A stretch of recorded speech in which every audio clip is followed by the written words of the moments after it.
and our knowledge partner, of course, Boston Consulting.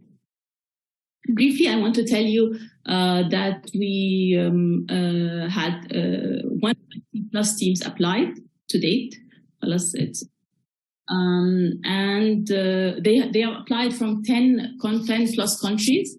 Thank you all for doing that and for coming from all over the world. The teams are from the Far East, which is the competition will be very competitive. What else do I want to tell you? Please rename yourselves with your name or your team name. This will make it easy for us. It's an experience for now, but it will make it very easy for us on judging panel day. Okay. What else? We have teams from Bangladesh, India, Jordan, Kenya, Lebanon, Philippines, Thailand, Tunisia. I hope I haven't forgot any of the countries. Bangladesh, we have a good number from Bangladesh. Thank you for being here, all of you. So I know some of you have some questions, and I know we will answer all these questions after the session. So today, the first part of the day will be a session about the case with its questions and answers, and then we will go into the housekeeping issues and operations and everything related to the competition at all, and dates and selections and everything. So please, one of your team members is available throughout the training and the Q&A session, at least one team member. And now I will turn the floor to my colleague, Inji Magdi from the Khazandar Case Study Center. She will give you a quick brief about the competition in general. Inji? Okay, thank you, Ghada, so much.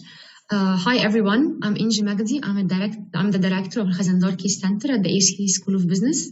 We're really so happy that we are launching this very dear initiative to our hearts, the International Case Competition, for the 5th time.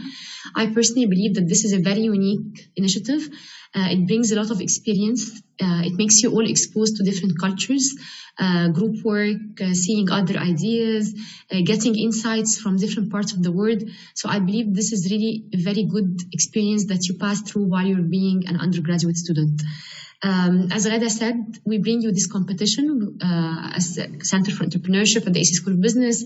We, as the Khazandar Case Center, with the help of the Business Association, and we are very grateful also for the support of the Boston Consulting Group. They have been with us throughout the past years. They bring in valuable experience about the world of case studies. It's of extreme benefit to you to get the insights of a practitioner and hands-on experience from the world and how everything is working around us and how case studies actually bring this flavor into print or even videos. And this is what we basically do at the Khazandar Case Center. Our main mission is to foster the culture of case studies as an experiential tool that would help you across your career, no matter what you land, in which area, in which industry. Hopefully, case studies prepare you for this. Some housekeeping issues for this session throughout the next 90 minutes. Mr. Mohammed Makhlouf, BCG consultant, will be kindly sharing with us the best tips and tricks for cracking a case study. Thank you, Mohammed, for being with us today. We're looking forward to hearing from you a lot. So for the sake of organization, and Mr. Mohammed would like to have the session as interactive as possible. However, we have a large number. So please feel free to post any question or any inquiry that you have in the chat box. And after each section of Mr. Mohammed's presentation, we'll be pausing for a while, gathering your questions and making sure that he reflects on them. Then we'll go forward the next section and so on. After the whole session of BCG comes to an end, we will then be able to open the mics for you, and then we can ask any logistical question or any question related to the competition holistically, as Ghada has just mentioned. So now, without any further ado, I would love to leave the floor to Mr. Mohammed Makhlouf, BCG consultant. Thank you so much for your time, and we're looking forward to hearing from you. Thanks a lot, Inji. Hello, everyone. I'm Mohammed Makhlouf. Can you hear me quite well? First, just heads up if my mic is working properly. Yes, we can. Great. Amazing. So let me take the moment first to thank you all for joining the competition and for joining the session today. I see like we're now about 185 participants. it's very good. It's amazing to see young students still motivated to know how to crack cases, to participate in competitions, to always go beyond the limits, beyond the academia, and to get to know what is happening in real life, and to participate in such competitions. I believe the learning effect is going to be massive in such competitions. You'll learn a lot. You will see what the others are doing in the real world after leaving university, and it's going to be a really good experience for everyone. I wish you all the luck with your competition. And as Ingy already mentioned, I'm happy to give you today some tips and tricks. How can you approach your case? How can you crack the case, etc. And since I work in Boston Consulting Group, I'm going to show you how we do it in BCG. And I'm going to give you some tips and tricks throughout the case. And if you have any questions, just leave it in the chat box. I'll pause every couple of slides, and then we're going to take it from there. And I'm happy to discuss all of your questions. So I will share my screen right now.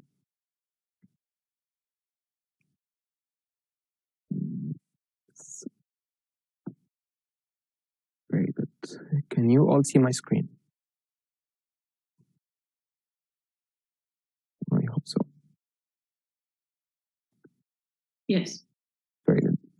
So let me start by giving you a very brief introduction of who I am and what I'm doing at BCG.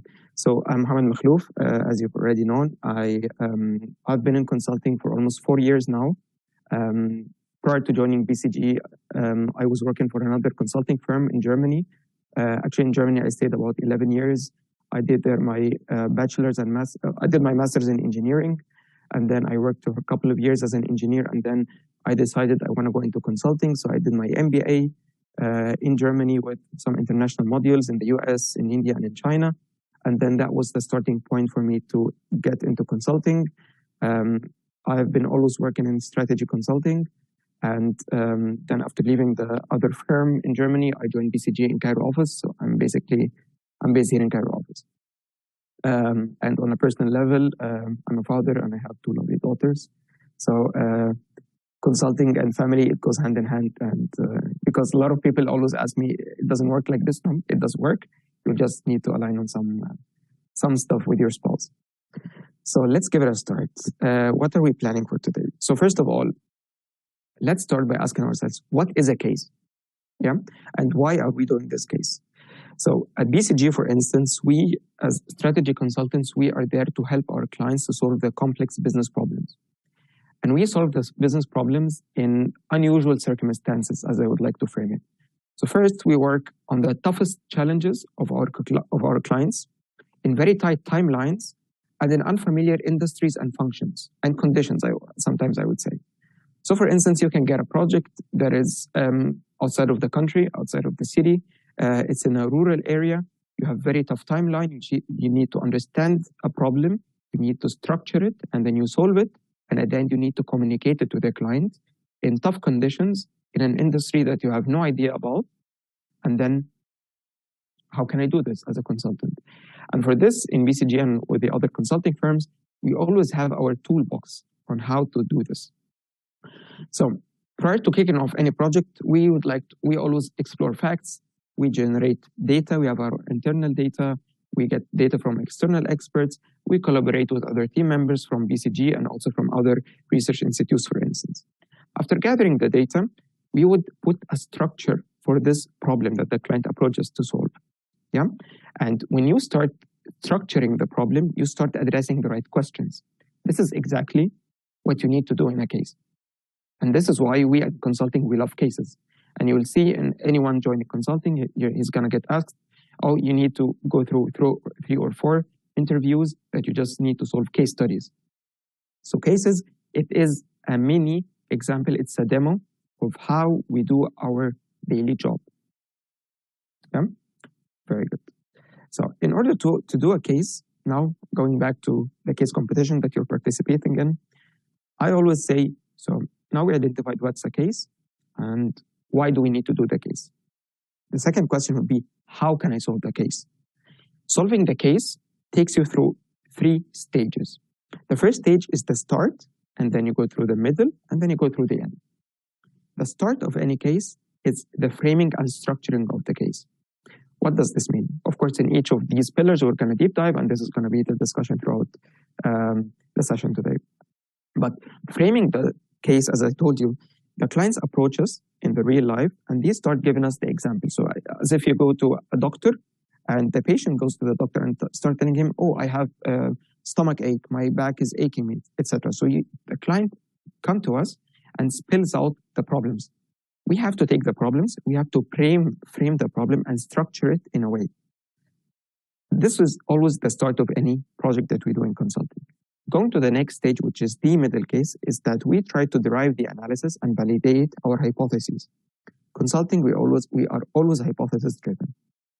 And we'll come to this point that I'm going to explain to you what is a hypothesis and how can it be a hypothesis driven and how can you always validate the hypothesis and recheck it throughout the case. After doing the analysis, which takes like a major bunch of time, you go to the third phase, which is the closure. You need to end the case.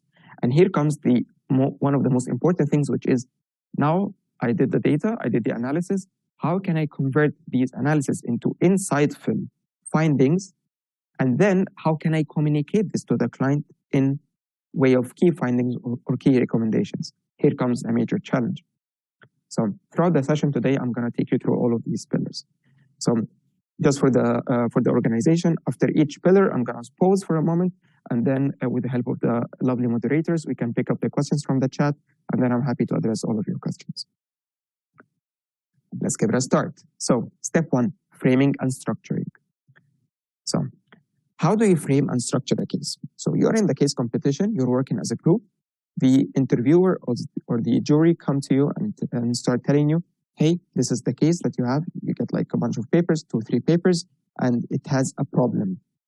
You get this problem, and then you need to define what is the key question from the case. Usually it's not very light to find. It's embedded within the text. It's embedded within the problem.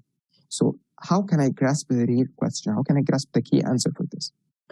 After grabbing and after identifying the key question, I need to identify the root causes for the problem that I have. So I understood the case. The client came to me with a real problem. I understood it. I identified the questions. But what came up to these questions? So I need to have a structural way of thinking in order to identify the root causes. After identifying the root causes, now hands-on, I know the problem. I need to develop the hypothesis or a couple of hypotheses. So after developing the hypotheses, as you see, it's like 1, 2, 3 steps, and it's an iterative process. You can always iterate back and forth, which means, and I'll come to this at a later stage, I can develop a hypothesis, which is like an assumption how I can solve the problem. But going throughout the case, I recognize that my hypothesis is not 100% correct. So I prove that my hypothesis is not correct, which is totally fine. I can revalidate my hypothesis according to the new data that I get, according to the root causes, and I'm going to develop a new hypothesis. And as I mentioned at the beginning, we're always hypothesis driven. So you should always try to follow your hypothesis in order to have a structured train of thought. Let's start by the first one, which is defining the key questions. How can I define a key question? So in your scenario, you're going to get a case. You're going to get like text. You have to read it thoroughly. And then you start defining what is the context and the circumstances of my problem. After doing this, you will understand the complexities. Of course, as I mentioned, in consulting, we do not solve trivial problems. It has to be complex. And I expect this to be not for anyone to fear this, but in your scenario, I think you're going to get not a trivial case. It will have some complexities that are embedded inside that you need to identify.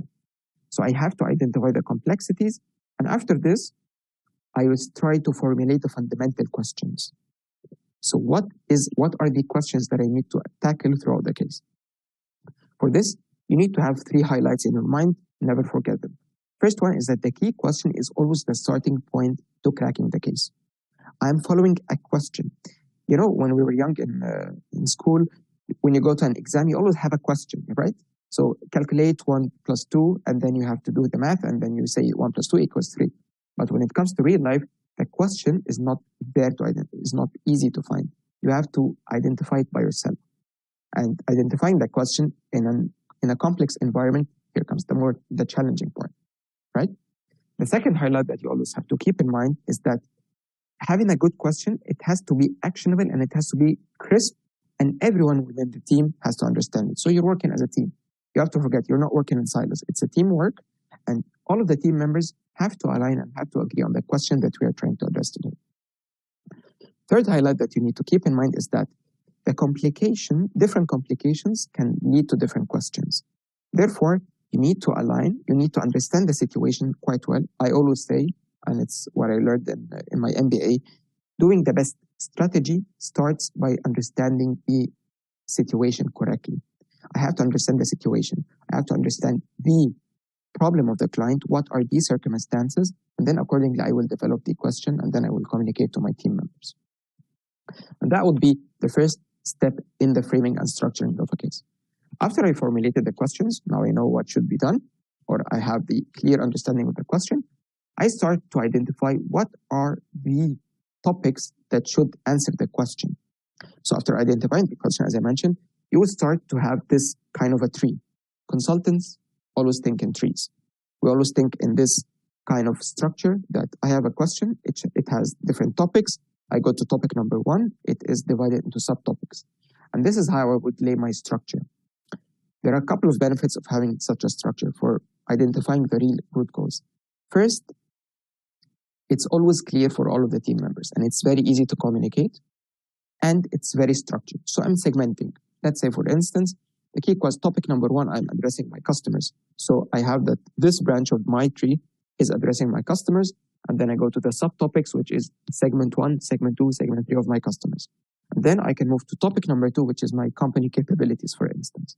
I'm just giving some examples. But having this kind of tree structure will help you identify the root causes. And don't remember, when you get the case, it will help you also place the information that you identify in the case into such a structure. And all of this should fall under the umbrella of the key question or questions that you identified. And it should all lead to having a list of possible root causes. One tip that I always say, let's try as much as possible, and in best cases, 100%, to keep the branches of the tree not overlapping, which means, let's say, for instance, one case that I've done in my during my interviews is that you need to identify your customers, then you need to identify the competition, and then you need to identify the company capabilities, right? So those are 3 different topics that you need to tackle. And when trying to identify the subtopics, try to make them very specific as much as possible to the topic that are underlying beneath and to not overlap with the other subtopics. It will help you a lot in identifying the root causes, and you will be very time efficient, and you can always track where you're stopping and where you have any bottlenecks. One thing not to forget, having such a structure will help you identify the upcoming steps, because in the upcoming steps throughout the case, you will ask, for instance, for data. So having my right structure for the root causes will help me identify which kind of data I would like to ask for, and is this going hand in hand with my hypothesis that I've already identified, or I need to revise my hypothesis. Let's say we identified the root causes and now we're ready to go. So I know the problem, I identified the question, I identified the root causes. Now I say I'm ready to develop my core hypothesis or hypotheses, which is one of the major points in cracking your case. It's the point where you are going to set the right approach. And do not panic, do not overstress yourself. You can always develop a hypothesis and then revise the hypothesis and change it. And I always say it's very healthy that I have a hypothesis and then I recheck it, because now I know if I cannot go right, so the right direction is going to the left. How can I develop a hypothesis? As I mentioned at the beginning, let's first agree what is the hypothesis. After getting the problem, you have, and reading the questions, you need to identify a statement, and this statement would encapsulate your initial understanding of the situation and how you can imagine a potential resolution and potential solution for the problem. You can, throughout the case, you can either prove that my hypothesis is correct, my hypothesis is not correct, or actually I need to embark on something totally different and I need to tackle the problem from a totally different angle. But having the hypothesis, I always say it's the compass for the team, which direction are we taking in order to address the problem. I can go like a couple of steps in this direction and then I realize, oh, it's not the right direction, we need to change it, and then we revise the hypothesis and then we go to the other direction. Totally fine, totally healthy, and it's part of the training. In order to identify the hypothesis, You need to be very creative in this. You need to generate, I always like the model of, I don't know if you're familiar with this, of divergence and convergence. So let's start by generating a variety of hypotheses. Let's think out loud. We as a team, let's be creative and brainstorm together. Let's develop a couple of ideas, a couple of statements, hypotheses. How can we tackle the problem? After this, we start the convergence. We prioritize the hypotheses and we apply some reality checks. Oh, is this applicable really to the client case that we have read, or is not applicable? And then it's a competition, it's time frame. So we need to be efficient. So we need to improve your hypotheses, and you need to ensure that the hypothesis, this statement is specific, it's simple, it's easy to communicate to the others, and it's testable. And it could be applied in some sort of a framework or a structure that I would follow throughout the case. Last but not least, as I always say, we have to be flexible. Hypotheses are made to be proven or disproven. It's totally fine over time to recheck, revalidate the hypothesis, and the whole team has to be agile, has to be dynamic, and be prepared in order to improve or change the hypotheses if needed throughout the case. Let's give an example for the hypotheses, and let's say, for instance, let's say a client comes to you, I'm going to give a very simple example, and tells you, hey, I have an ice cream shop, and I would like to open a new branch. What do you suggest for me? So after reading the client information and after getting into the details, identifying the problem, identifying the question, which is easy in this example because the question is, should I open a second branch or not? And this is the key question that is communicated to you and you should solve throughout the case, correct? Very good. In order to do this, you're gonna say, okay, let's dig deeper, let's get some details, let's know your root causes. My first root cause is gonna be, by the way, why do you want to open a new branch? Correct? So maybe the guy is going to tell you, oh, I'm not making enough profits, or actually my business is very profitable, but I need to replicate this model into another branch, and then I'm going to make it. At this point in time, you can make the first hypothesis. Is that you're going to say, my hypothesis is, let's open a second branch, and this branch should be as profitable as the first branch. So we made the hypothesis, right? Based on the data that you received, based on the information. But still, we did not start the case yet. But it's a first hypothesis. It's a direction for you in order to ask for the data, which is going to be addressed later on in the presentation. And it's for you to set up the framework. So it's a market entry, for instance, right? Okay.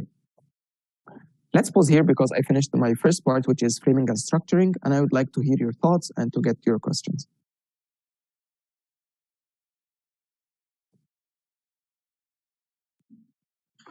We don't have any questions at the time being in the chat box. Let's give it a minute.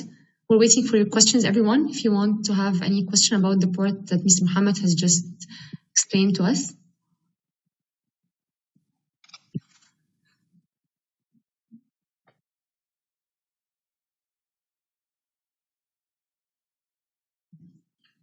Okay, Mr. Mohammed, I think we can move on because all of the okay. Is it okay to have multiple hypotheses? This is very a good question. Exactly, a very good question. I believe it's very important to have multiple hypotheses, and maybe let me emphasize a little bit on this point. So, as you see in this structure, how we develop the core hypothesis, you have to go through, I would say, a couple of stages. It's like a journey, right? So the first one is you generate a list of hypotheses, and at this point, as you see on the left-hand side, you have to be creative. You generate a couple of hypotheses, variety of hypotheses, together with your team. And this is the creative part at the moment. It's like a brainstorming session. We sit together. Oh, why does this guy want to open a new ice cream branch? Let's think about a couple of hypotheses. Does he want to be a franchise? Does he want to gain new customers? Does he want to expand geographically? Does he want to kill the competition? Does he want to just be profitable? So let's think about a couple of hypotheses. Yeah. And after thinking about them and like listing them, I'm a fan of having like sticky notes. You work together as a team, maybe on the wall. You just take the sticky notes with a couple of hypotheses, you cluster them together, and then you start doing some, I would say, consistency check or reality check.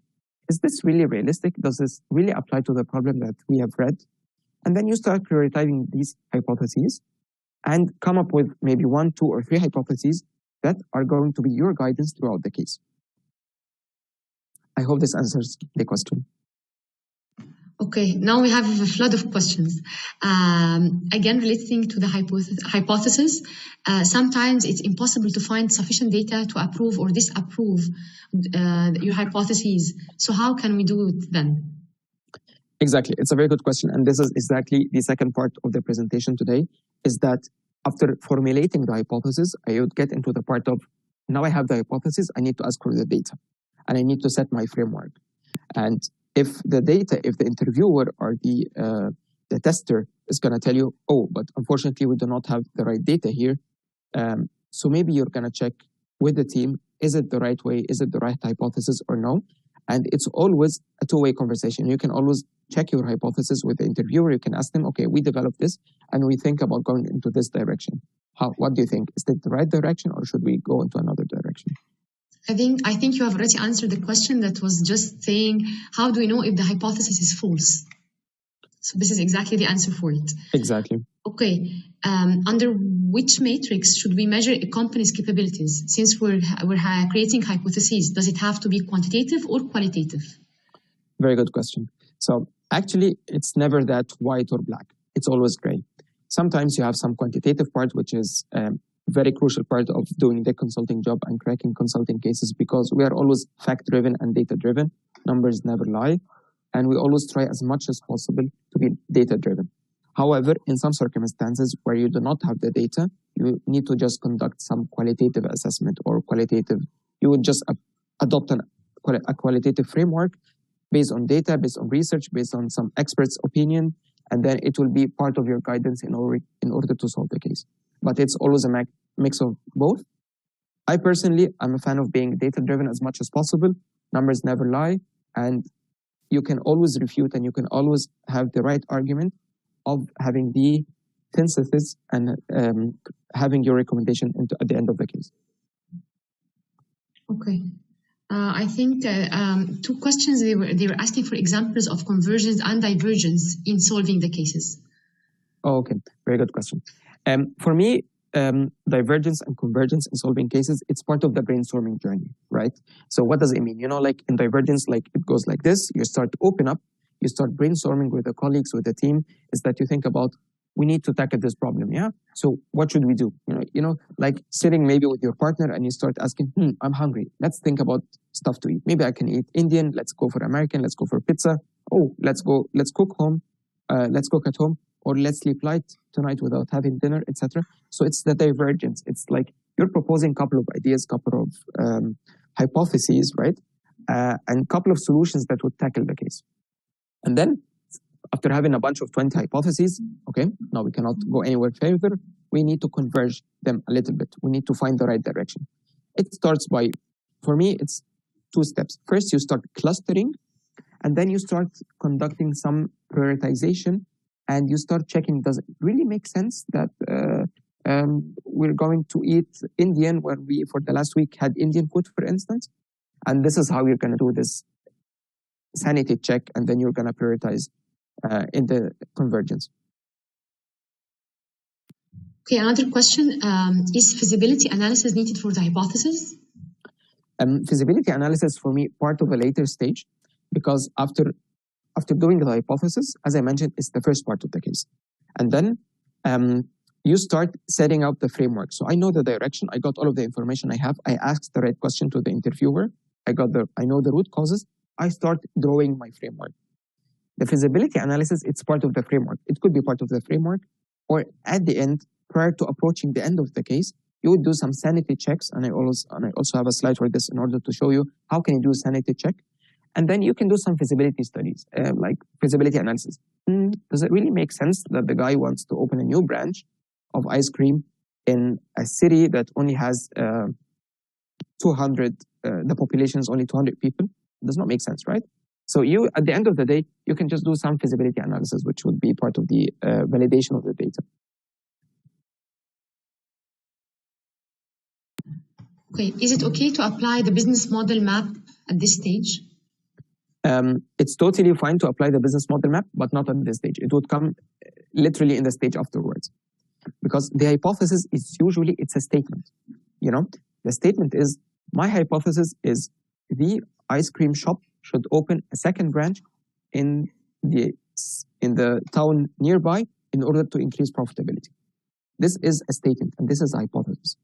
Afterwards, you will start conducting the analysis, and you will have the framework. For this, you can apply definitely any business framework that you know. Okay, I think that's it for this section. We can move on. Very good. Happy to do so. So now we started the case. We analyzed the data. We started the case. So we got the problem from the client. We identified the question, and we are having initial hypotheses.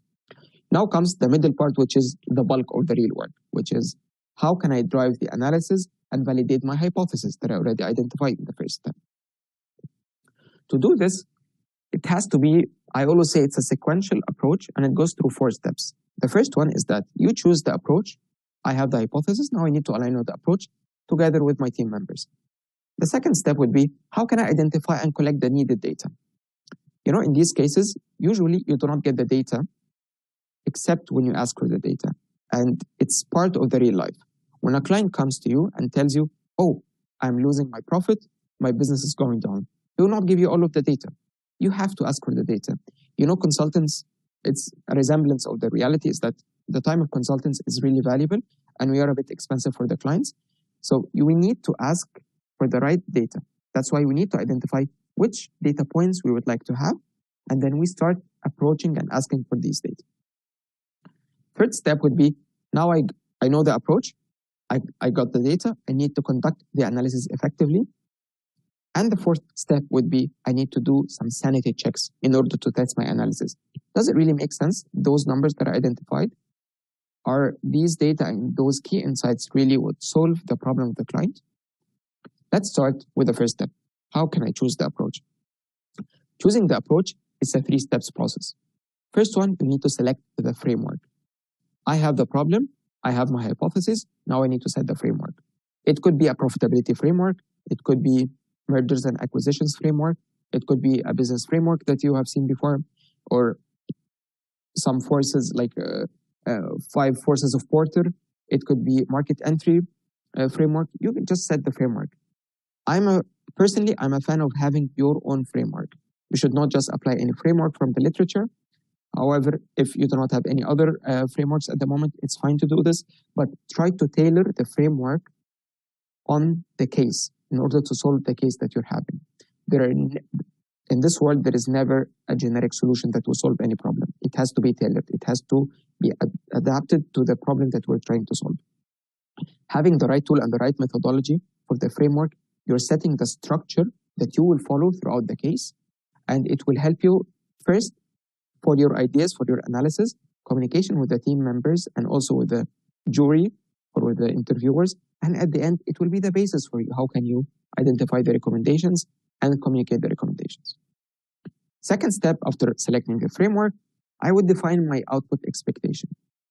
I will literally ask, what is the message that I want to have? And accordingly, what are the data that I would like to have?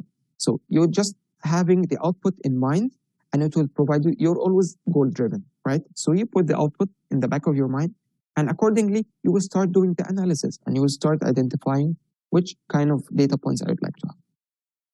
Third, which is identify data needs. Now you got the data, you need to map out the data that you need to have in order to prove or to refute the hypothesis that you developed. For this, you will have to ensure that you're able to collect the data and you think in pragmatic alternatives in case the hypothesis is not the right one that you developed. Maybe you need to iterate the approach, you need to go back a couple of steps. We always say, like, let's take a step backwards.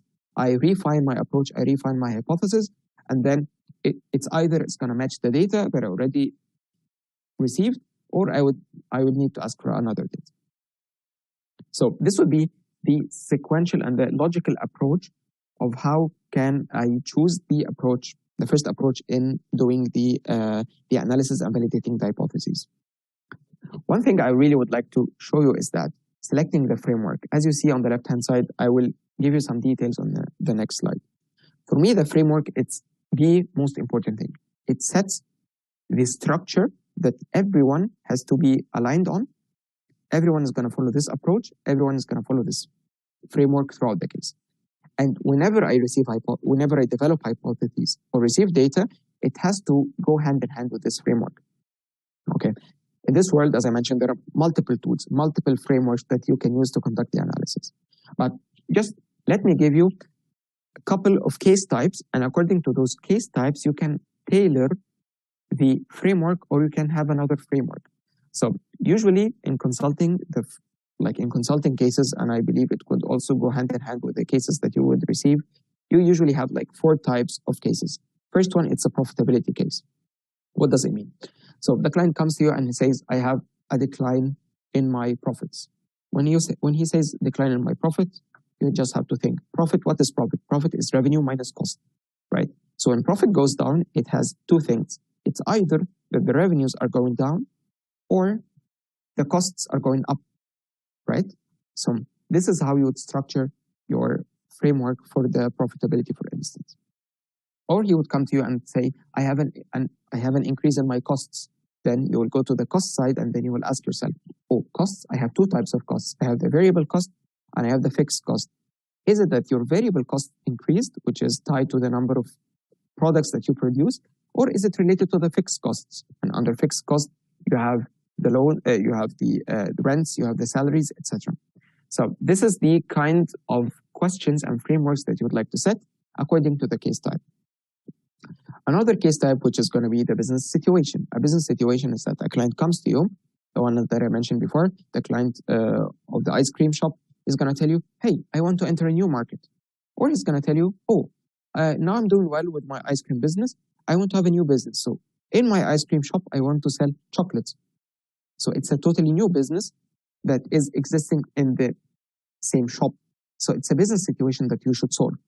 Sometimes you need to address the entrance of a new product in a new market, right? So it goes into the market entry. So is this market already saturated? You ask yourself a couple of questions. Is the market saturated? How is this product going to be placed in the market? What is the value proposition of the product in the market? And if I enter the market, what is the response of the competition? Is it actually dominated by a monopoly or is it an oligopoly? Do you have a couple of players there? How is the market fragmented, etc.? So according to the case type, you will define the type of problem and you will identify the framework. Third type is the M&A, the mergers and acquisitions. You will always ask yourself, when it comes to M&A, it's always about the synergies. Is it cost synergies, revenue synergies, capability synergies? Am I going to increase my market share, etc.? The fourth and last type of, not the last type, of course, but fourth last type of the major types is the supply and demand. Supply and demand is that what would happen if we shut down a facility, for instance? How is this going to affect the prices?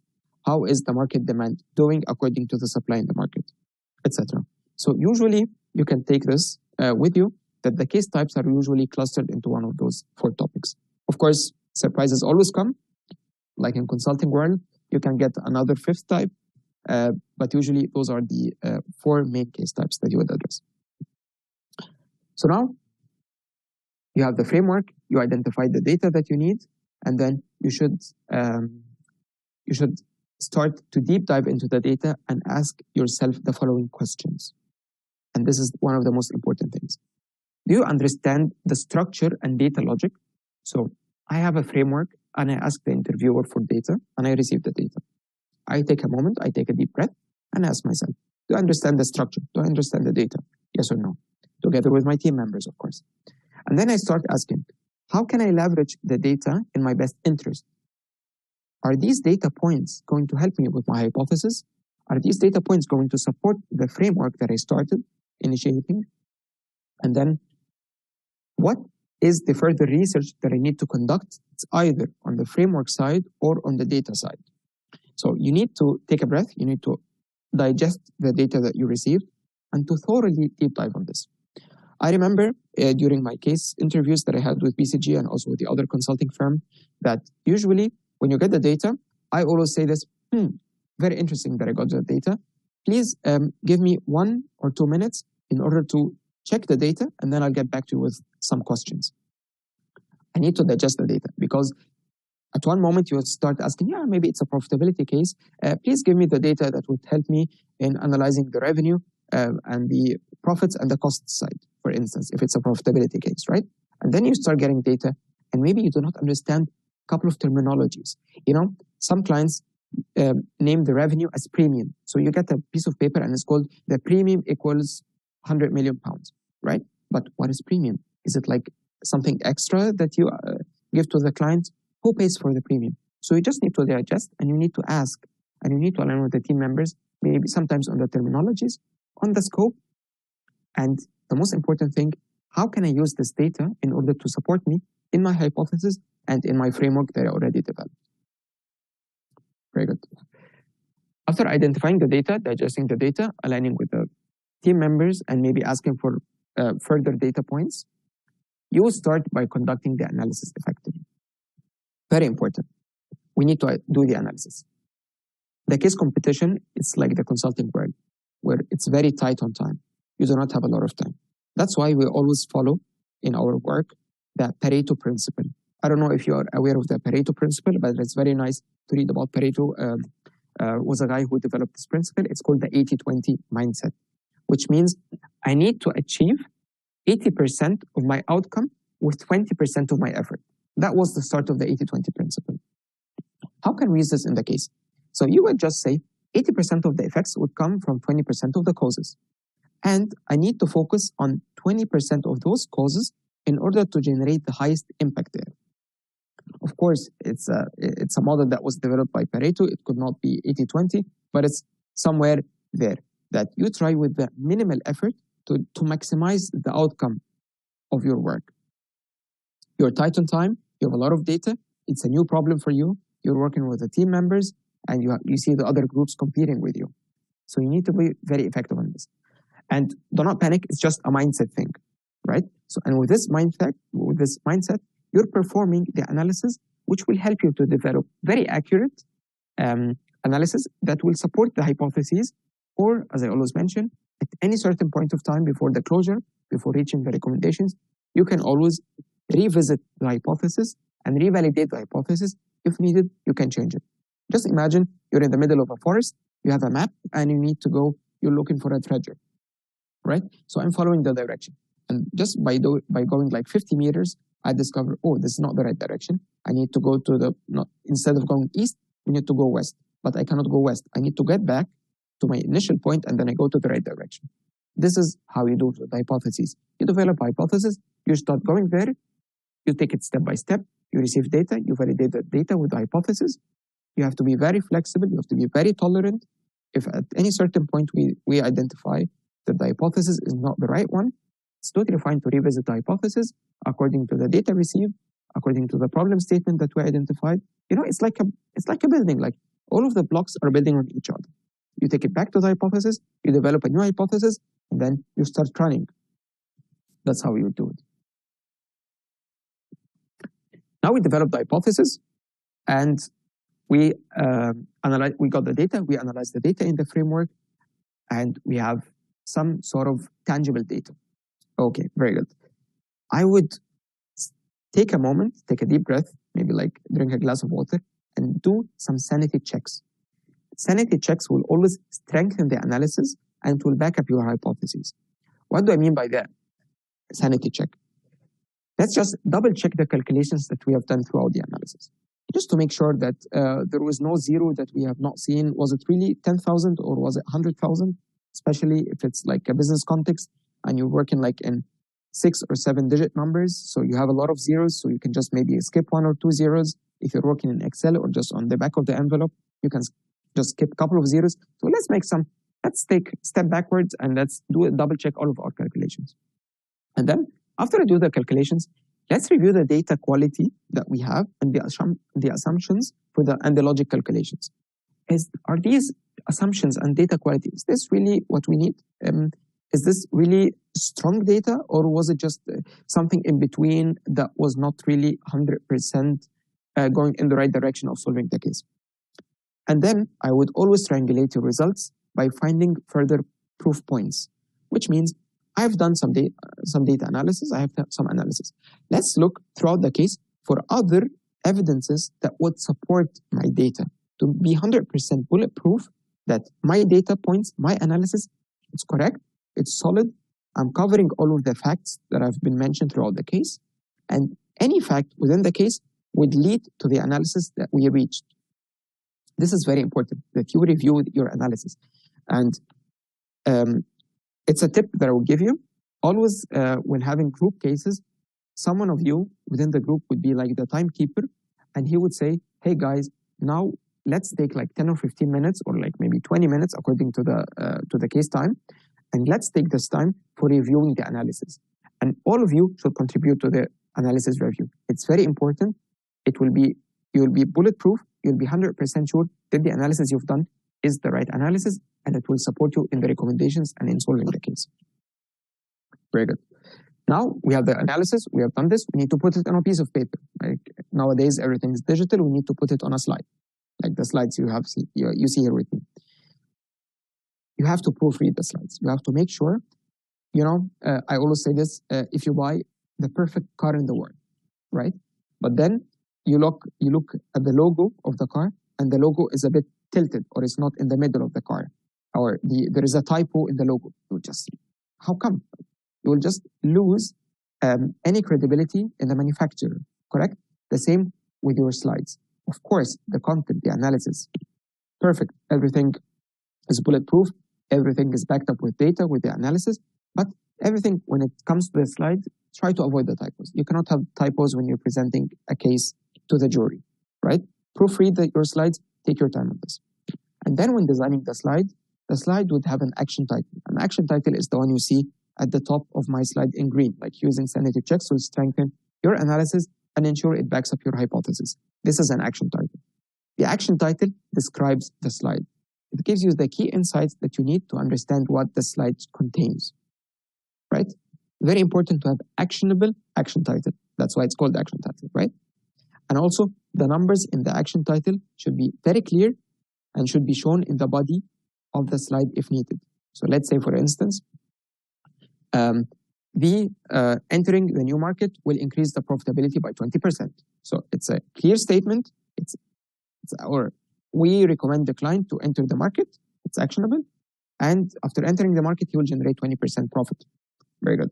So it's actionable and it has a number. This number, if you write 20% in the action title, I need to see where does this number come from in the body of the slide, right? Also, something very important, I always like the concept of KISS, K-I-S-S. Keep it silly and simple. Let's not overuse the terminologies and the keywords. It's very important, the best message that you would convey to your audience is the most simple message. Keep your messages as simple as possible, but at the same time, very crisp, very concise, strong, sharp, and to the point. You use the right terminologies, you formulate your sentences in a way that is aligned with everyone in the audience, and it's clear to understand and it's actionable. If there's any need to use a chart or a diagram in the slide, the chart has to include the right data that you would like the eyes of the jury to fall in. Not just put data for the sake of putting a pie chart or a dash diagram. The chart should include the results that are easy, understandable, and it goes hand in hand with the message that you're trying to convey.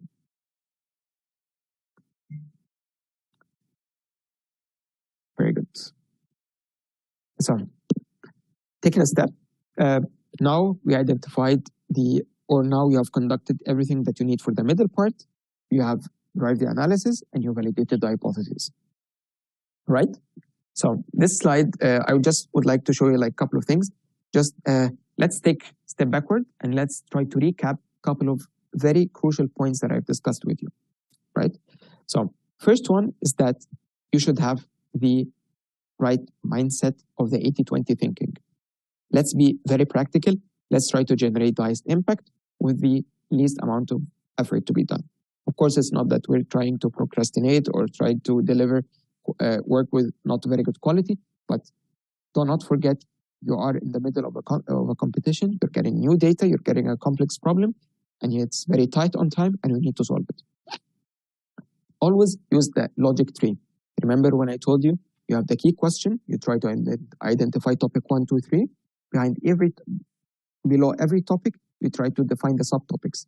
It's structured. It's 3. You try as much as possible to make it exhaustive, and it's not overlapping. And of course, you need to prioritize the work. If you remember when I told you, when you develop the hypotheses or you're brainstorming together on a couple of ideas, let's prioritize the work that we need that will maximize the output. Now we prioritize the work. We have the hypotheses. Let's always, throughout the case, validate and evolve the hypotheses.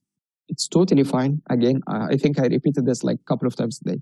It's totally fine to revisit the hypotheses, revalidate the hypotheses to make sure we are on the right track. Because if we're not on the right track, the case is going to totally crash into the wall. And this is something you would like to avoid.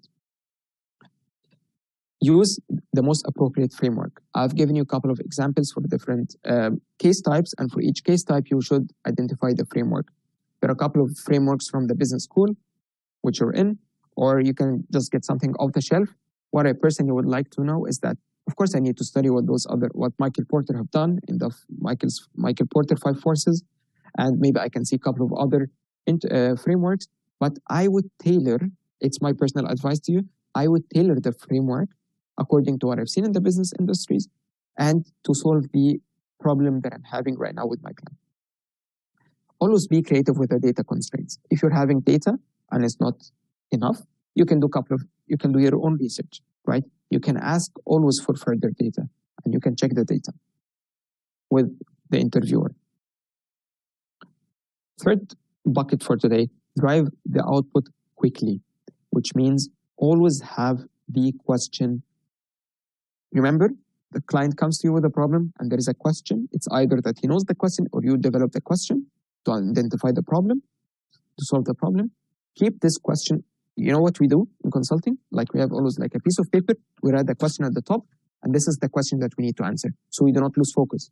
What are we doing here? What are we trying to solve? Sometimes when you're flooded with data and you have the framework, you get lost into the details and you just forget the big picture. Why are we doing this? We're doing this to solve the question, the fundamental question of the client. One also important thing is that try to go beyond the surface. Let's try not to be, I wouldn't say the word superficial, but let's not scratch the surface. Try to get a little bit deeper.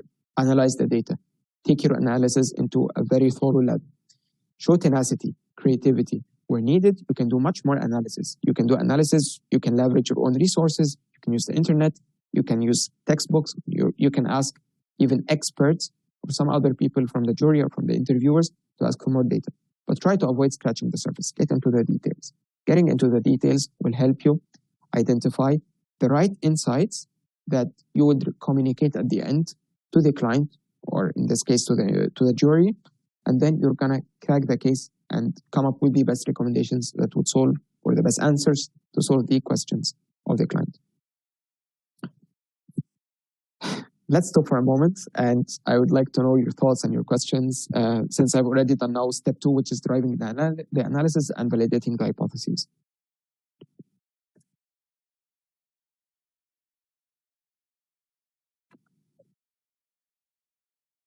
Feel free to shoot any question or any thoughts, by the way. It's totally fine. And I'm also flexible on going back to other slides. If you have a specific question for a dedicated slide, I'm happy to go to this slide and re-explain it. That's why I'm here today. Happy to support you.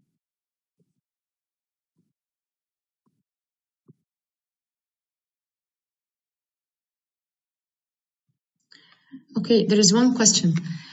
Should the team deliverable be tailored for the audience and the client, or should it be designed for the jury and the judging panel? Very good question. Very good question. Honestly, I have to say, whenever I convey a message, everyone has to get I need to get the buy-in of my audience, right? So maybe if the audience, if the people are different, so maybe you would have like different messages that you would like to convey. But I think in this moment, it's either going to the jury or for the interviewer, it's the same.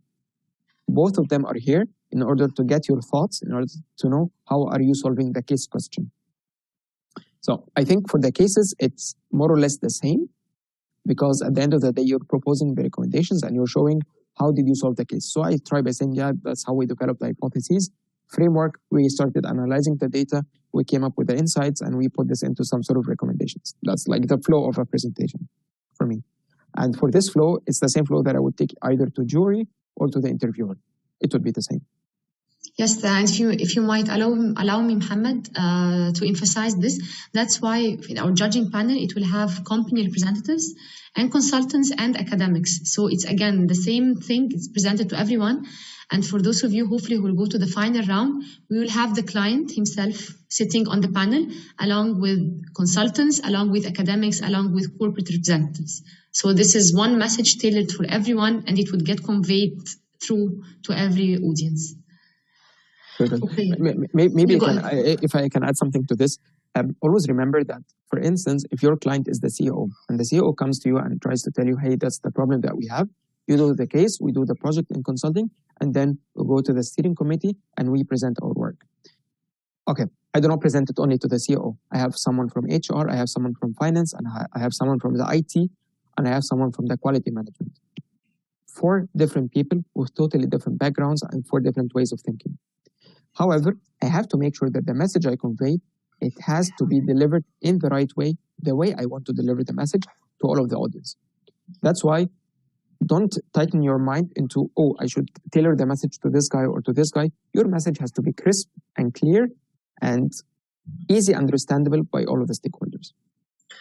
Okay, there is a request, please, if you can repeat the part about the appropriate framework to be used. The appropriate framework.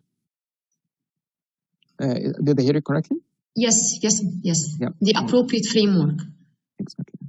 So let me go to this one. Exactly. I hope you mean this slide, right?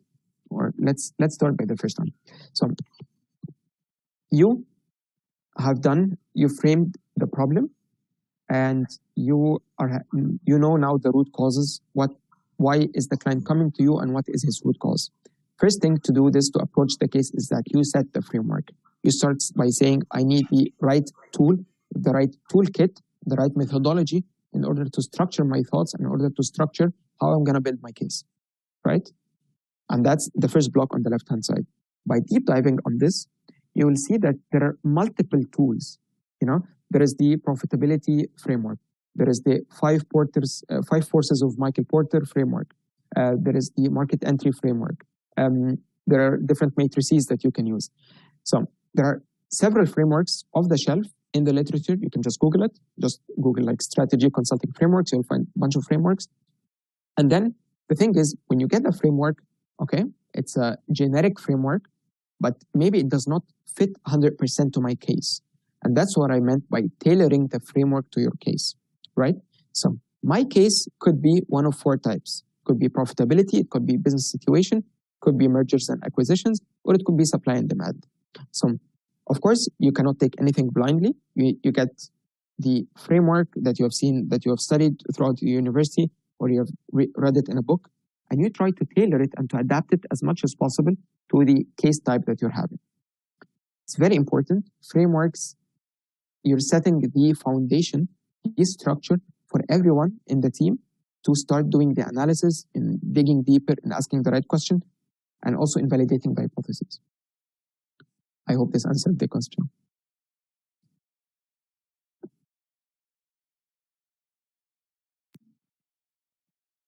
Okay, another question.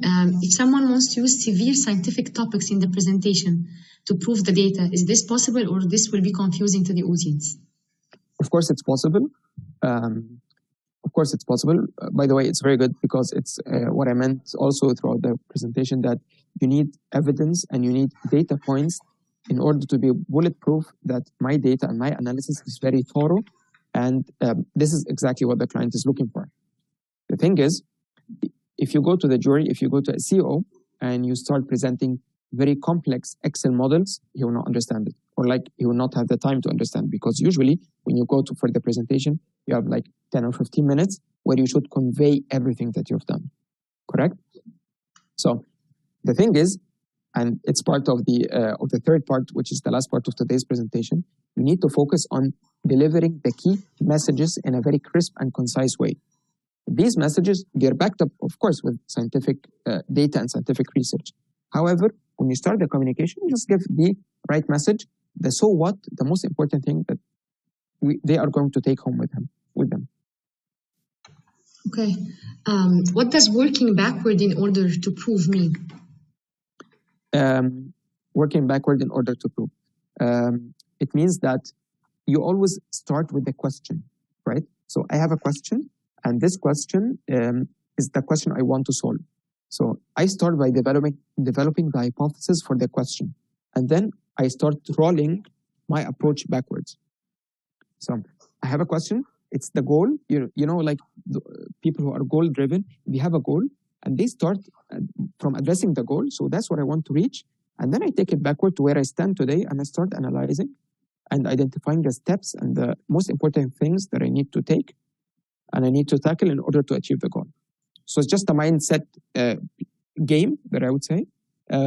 You start by the end of your mind, by the end goal, and then you start taking it backwards. Okay. I think we can move on. Very good. So, third part and last part of your case, the synthesis. So, what does it mean? Let's just take a step backward and remember what we've done at the beginning. At the beginning, we started the case by framing and structuring the case, setting the fundamental questions, identifying the root causes. After this, you go to the middle part of your case, which is the number crunching. You're driving the analysis, you're validating the hypotheses. You set the framework, you start crunching the data, you start coming with analysis, and then you finish the middle work, which is the most time-consuming part of your job. Now you'll come to the third part, which is the synthesis, the key findings. Okay, now we're done. We need to communicate it to the client. Now comes the challenging part. How can you do the synthesis and start developing the recommendations? To do this, you need to follow 3 steps. First one, you need to develop insights. What does it mean?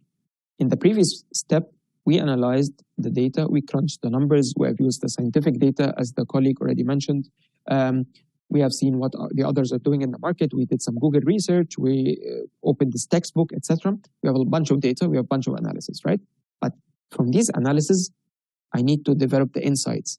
I need to start putting them into sentences that are crisp and easily understandable by everyone, and in a way that I can convey to everyone. So I start developing insights from reading all of my data that I already have done before. After this, you start building the recommendation, which is the most important thing.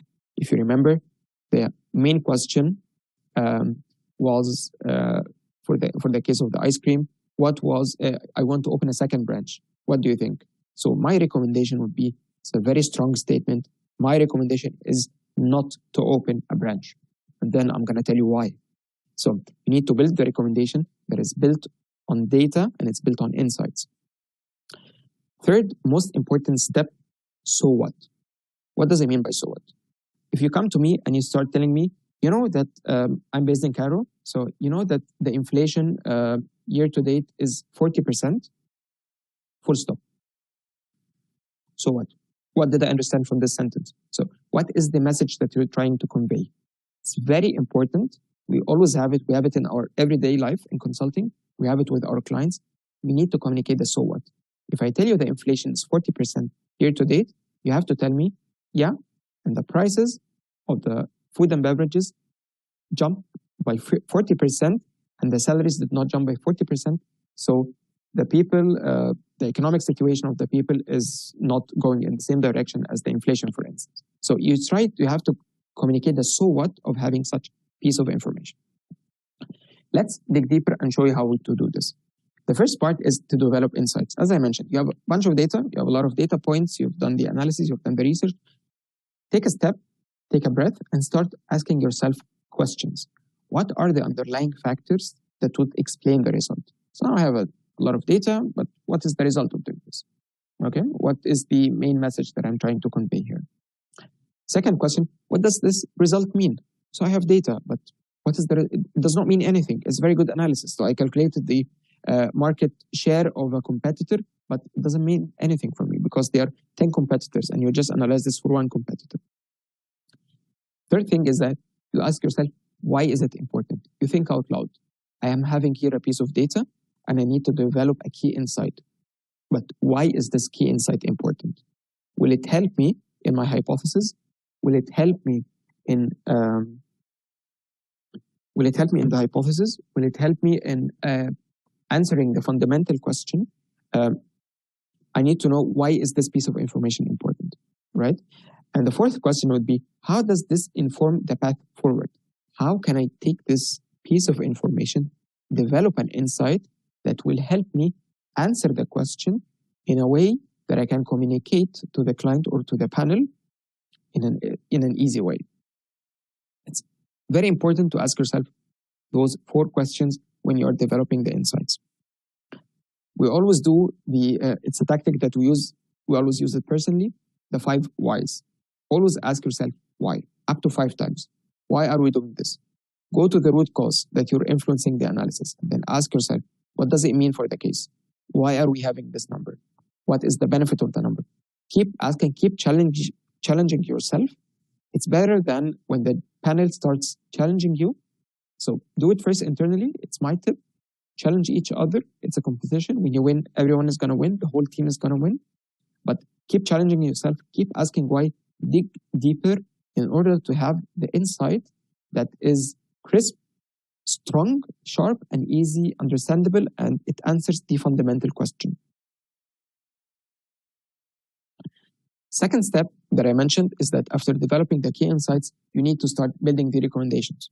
So recommendations are 2 parts, consist of 2 parts. A recommendation is actionable. It identifies realistic steps that the client needs to take. So going back to the example of the ice cream shop, the ice cream guy should, so the action is, the recommendation is actionable. You should open a new branch, or you should not open a new branch. It's an actionable, very precise recommendation. And it's also insightful. It goes beyond the observation. So I tell you, my recommendation is not to open a second branch because, and then you start listing your insights. You start saying why you should not do this or why you should do this. So you go beyond the observation and you move from discovering the problem into showing the solution. I tell them you should not do this because you should do 1, 2, 3. Or the data that we have conducted the data points have led to 1, 2, 3. That's how you develop a recommendation in an actionable manner, and it has to be insightful. Third part, which is the so what. Once you have a recommendation, it's formed. It's the so what that needs to be very accurate and communicated, and it has to resonate with everyone on the panel. It's very important. So what do we see here on the screen? You see here how in BCG we recommend in doing the approaches on how we formulate the approaches. We start by a top-down methodology. So you have a pyramid and you have the star at the top of the pyramid. You start with the answer. It's very important. If you remember, if I told you, you have a piece of paper, you have the question written at the beginning, your recommendation is a definite, precise, concise answer to the question. You start by the answer. After doing the answer, I tell you, we came up with this answer due to 3 reasons. For instance, you start listing the reasons. Reason 1, blah, blah. Reason 2, reason 3. For each reason, you're backed up with data-driven facts and analysis that you can show. If you do this, it's the perfect recommendation. It's what everyone wants to listen to. It's what everyone can understand. It's a top-down thing. Start with the recommendation, the answer to the question, the underlying facts, and for each fact, you have the data-driven analysis that you have conducted throughout the interview. There is an alternative approach, which people call the bottom-up approach, or like you start. Unfortunately, what is done in the academia is that you do not start with the answer, but you start with a discussion or by presenting the facts, and at the end, you will come up to the recommendation.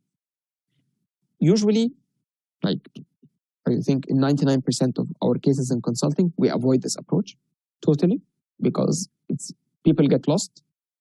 people start asking, okay, so what are you doing if you're just showing me data that I already know? And people lose track, and it could lead to a very dangerous point is that you cannot solve the case. You do not provide a definite answer to the question. However, it's intentional that we put it in a red box.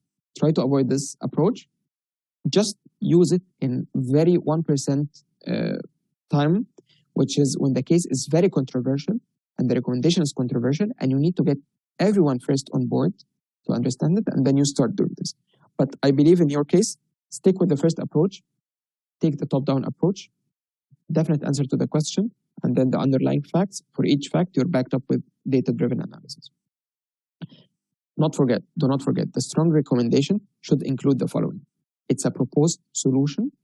It has a strong rationale, right? So I cannot, a company, an automotive company cannot come to you and tell you, hey, we need to develop a new product, and then you go to them and say, yeah, we propose a solution, you're going to develop flying elephants. Like, it doesn't make sense. We manufacture cars, we do not manufacture flying elephants. So there has to be a rationale. It has to make common sense. Everyone has to understand it. And what's very important is that you need, if there are any risks associated that you have encountered upon throughout the case, you have to show them that you have seen the risks and you are proposing some mitigations for the risks. Also, the steps that you propose, I personally always would like to segment my recommendation into two parts. First, short term. My recommendation for you is to do 1, 2, 3. However, on the long term, for the upcoming 5 years, let's focus on expanding the business. Let's think a bit out of the box and let's go for 1, 2, 3. So your recommendations, it should be like near term, very concrete, actionable, and maybe if you want, you can propose some next steps for the long term. But most important thing, the answer to the question.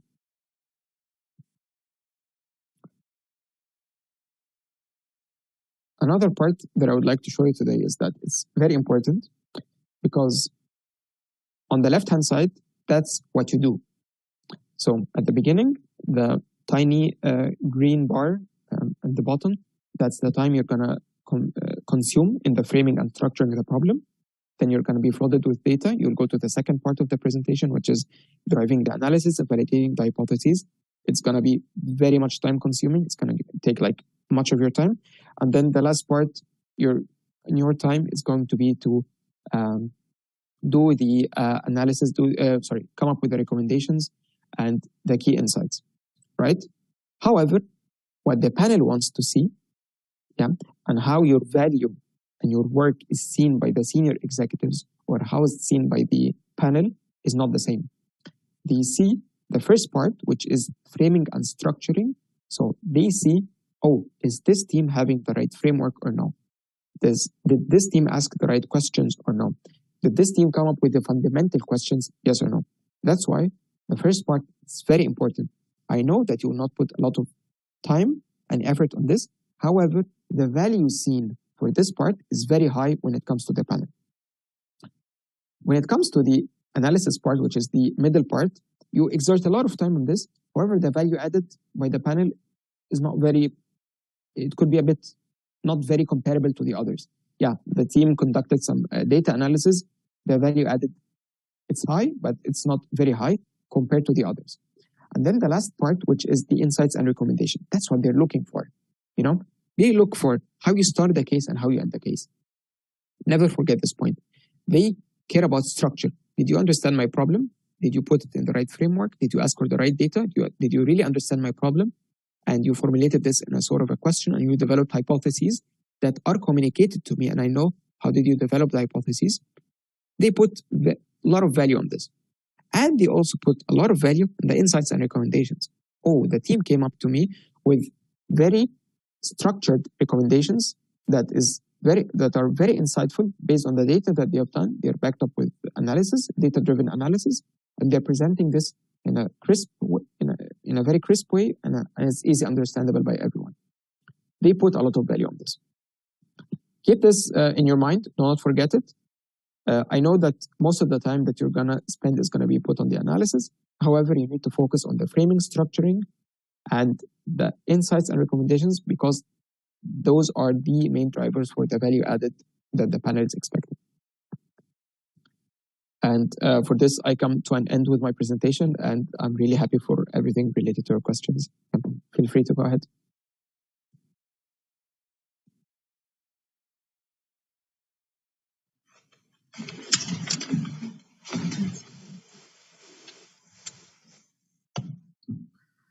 Okay, so we're waiting for the questions. Any questions to Mr. Muhammad, either about this part or for the overall presentation, or any other question about cracking the case? This is a golden opportunity. Okay, could you please provide a real-life example of what a top-down approach may look like? Yes, I can give you an example, going back to the ice cream example. So just to recap, so the client came to you, it's an ice cream shop owner. He comes to you and tells you, hey, I want to open a new branch in another city. What is your recommendation? Should I do this? Should I open a branch? Should I invest money and open the branch in the other city or no? That's the question. Top-down approach would be, I come to you and I tell you, the approach is, my recommendation for you is not to open a second branch. So if you remember, I started with the top of the pyramid. So I started with the top of the pyramid, tip of the pyramid. My approach, do not open a second branch. So with this answer, it's a one sentence that answered your question, right? The question that I received at the beginning. Okay, thing is, he will tell me, okay, not open a branch. Why? I tell him, you should not open a branch due to those three reasons. First one, in this other city, the market is saturated with ice cream shops. Second thing, it's a vacation city. It's not occupied 100% of the year. Third one is the people there do not like ice cream. For instance, we did some market research and people there do not like ice cream. So that's how I would communicate it. So first, precise answer to the question, and then you start listing the why did I come up with this? And do not forget the so what. It's a so what approach. So I tell him, you should not do this because of this, and we have conducted the analysis, and the analysis has shown that you should not go into this market. So now he understands and says, okay, thank you for the recommendation. Now I understand, now you answered my question, and I have tangible rationale behind this answer. And that's exactly what you want to have in the case.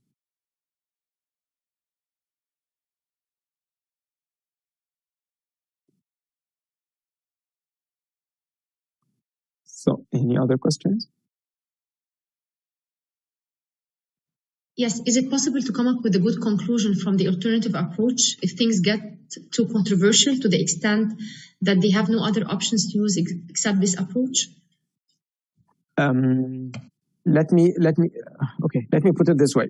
In your scenario, since you're developing a case, I would really avoid the alternative approach.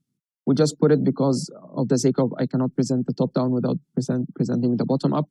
But I think in cracking a case and in communicating the recommendations, it has to be a bottom up. It has to be a top down, sorry. The jury, the panel needs to have a precise answer to the question. And then why? The so what? Okay, so now you give me this piece of information. Why are you saying this? You start listing the rationale that is data driven from the analysis. The alternative approach, it's a totally different thing. If I go to the jury and I start telling them, hey, we have this point of data, we did some research, they're going to get lost with you. And that's totally what you want to avoid. We need to focus on how you communicate the recommendation to the panel. Okay. Request if you can please go back to the slide about building the recommendation and dwell more on this. This one, right? Building the recommendation. Yes. Yeah, this one, building recommendation. Exactly. Yeah. So as I mentioned, the recommendation, it has to be actionable. So it identifies realistic next steps to be followed, and it has to go beyond the observation. Let's go back to the trivial example that I gave you about the ice cream shop. So it's actionable. You should not open a new branch, or you should open a new branch. It's actionable. So I'm identifying realistic steps. Of course, it will not be that simple. So maybe I can tell him, you should open a new branch in this city, in this part of the city, starting June next year. So it identifies realistic next steps, right? And it's insightful. And I tell him, we came up to this conclusion because it's a summer destination. People like ice creams. There are no ice creams in the city. No ice cream shops in the city. So that's the insights that we have brought together. So it goes beyond the observation and it gives him some more insights and some more color. Why did you come up with this actionable recommendation? Okay. What if our group is presenting an idea that it's not applicable in our country, however, it could be applicable in other developed countries? So is it okay? Of course, I do not know the case itself. I do not know the question. But if you mean thinking out of the box and maybe like bringing some expertise or experiences from other countries into new countries, of course, it's a very good opportunity. It's how business works, is that you check what the other markets or the other countries are doing, and then you can get the best practices, the best examples, and you go into a fresh market and you try to apply this. Of course, it would work. But as I mentioned, I do not know the context, but generally speaking, of course, it's a very smart idea. And I'm emphasizing this, even knowing the context myself, definitely what you're saying is 100% true and applicable. Okay. How to know if the group's recommendation is too detailed or it contains too much information? Like, what is the vision for the lack of detail, and what's the thin line drawn between lack of detail versus too detailed? Very good. Very good question. Okay. And this is exactly why we say, let's take the top-down approach and take the BCG approach. Because the more details you have, it's not an issue. It's good to have details. But the question is, when and where do I present my details? So first, you provide the answer to the question, and then you start giving the analysis, the key insights that you have provided. I do not know if the panel, if you have like certain, maybe if you have like, let's say for instance, you have 20 minutes time for the presentation, okay? So you dedicated 5 minutes where you are going to present the recommendations, right? So it's your time frame.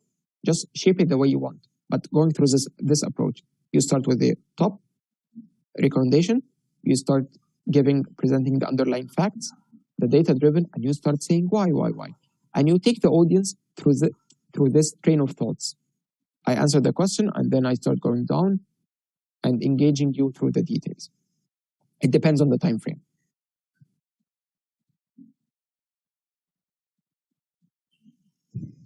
Okay. Someone is asking if you could just go to the last slide and explain it once more in more detail, please. Yeah. This one, right? Yeah. So basically, the takeaway of this slide is that in reality, you're going to spend most of your time into the data gathering and analysis. And that's the box on the left-hand side. Okay? That's in reality. You're crunching numbers, you're doing research, you're doing analysis. Correct? However, going to the right-hand side, what the panel sees or what the panel would value, like value is the right word, the panel would value your first part and your last part. However, the first and last part, you did not put a lot of time on this. You did not exert a lot of time on this. You exert your time mainly on the middle part. However, the value from the panel seen by the senior executive, in your case, it's going to be the panel, in framing the problem, developing the hypotheses, identifying the fundamental questions, and then the last part, which is the insights and recommendations. That's why for those two, like the first part and the last part, you will not put a lot of time in this. However, when you start presenting them, you have to present them in a very structured way, in a way that would add value to your case. Because that's what the jury and what the panel or senior executives would like to see. I hope it clarifies the question.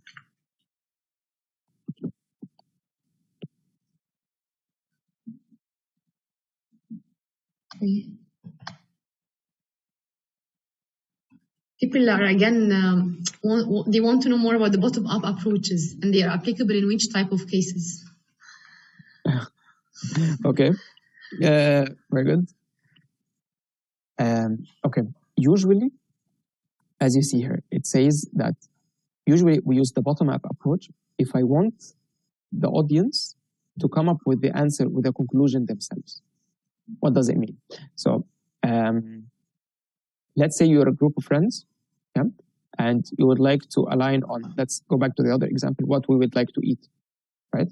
So you start allowing the audience, everyone from your group of friends, to start speaking, to start giving the data, start giving the options that you can eat, etc.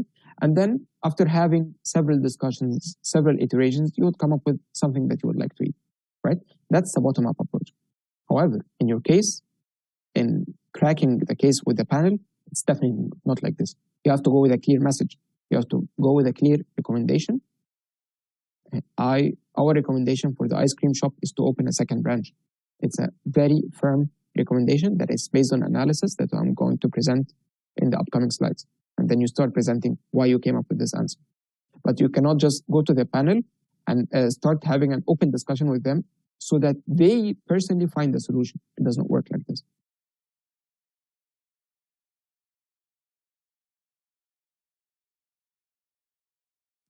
Okay, I believe we don't have any more questions.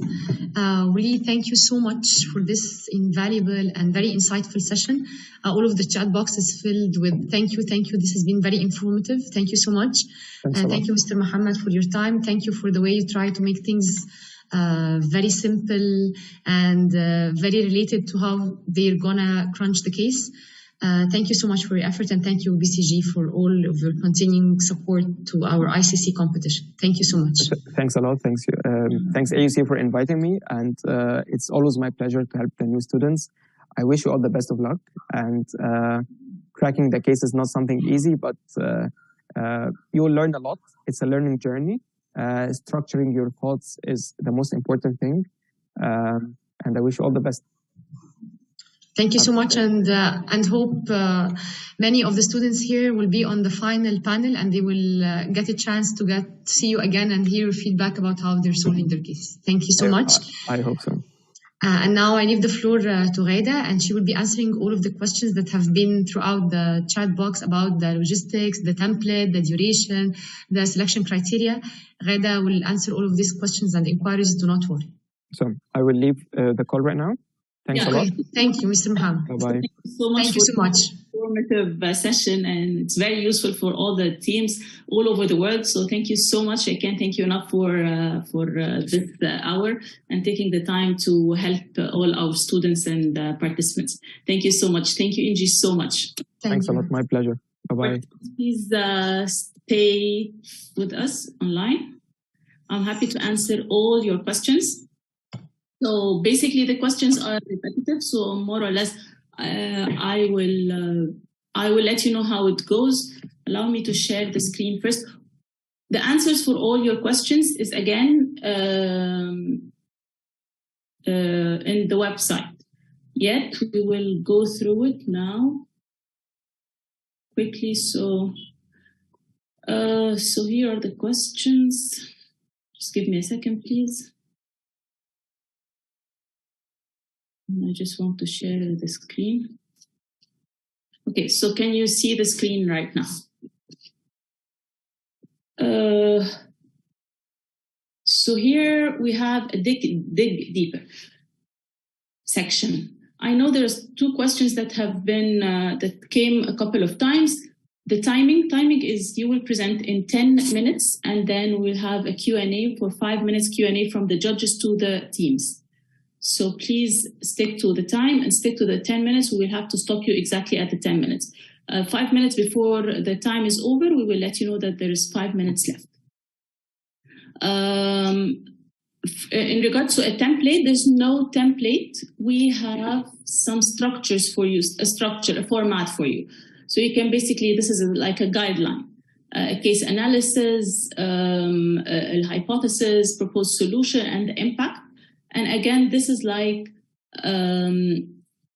more or less the rubric, what the judging panel will be looking at. So you can take this as your guideline. But yet, you can be as creative as you want. We encourage you to be creative. I have some questions here saying, do I have to stick to a specific template? No, but you need to answer those questions by the end of the day. You need to stick to a time. What else? I need to open the chat box so I can see if anyone is asking different questions. Okay. Why am I asking you to rename yourselves? This is very, very, very important. So once you join the judging panel, you will be directed to the meeting rooms. In the meeting room, so we can allow you to log into the judging panel. Admit you to the judging panel. I need to know who you are, who the team members are, so we can admit team by team. So you must rename yourself in the username with your with your name and underscore your team name. If you can possibly do that now, so we can make sure that everyone understands that, you rename yourself like myself, Ghada Hafiz underscore CEI. I can see very familiar names and faces and people who have renamed themselves before saying that, like Pursue Abdullah. Thank you, Abdullah. Yes, you must open your cameras as much as possible. If you think the network is not so good, then turn off your cameras. Most of the team members, all team members must present. This is part of the evaluation. They should, the judges should feel that all of the team members have worked and they know the solution. Okay. Is it for the competition? I don't get this question. Is it for the competition? If anyone didn't join the group here, okay, this is something. Okay. Again and again and again, please stick to that. Anything you want or need must be here.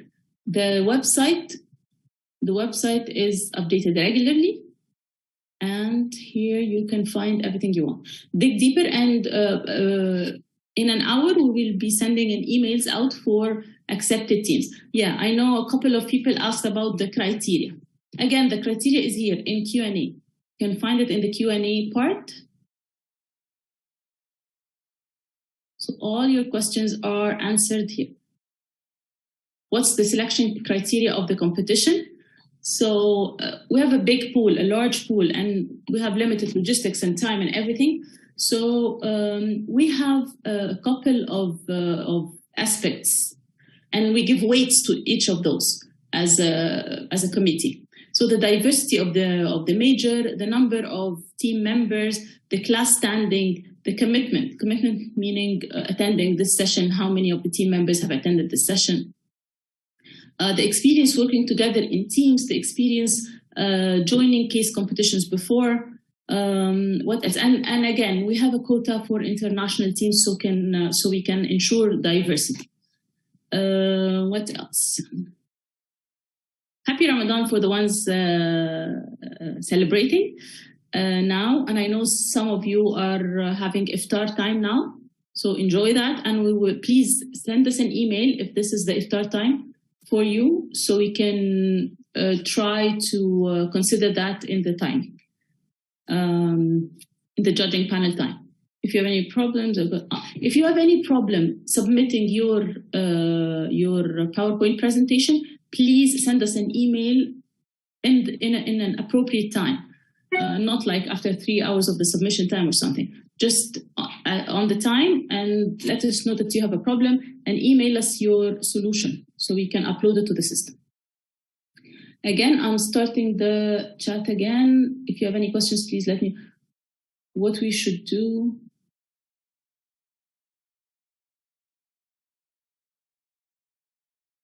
What we should to do, can we please? When we'll send the case. Okay, so timing.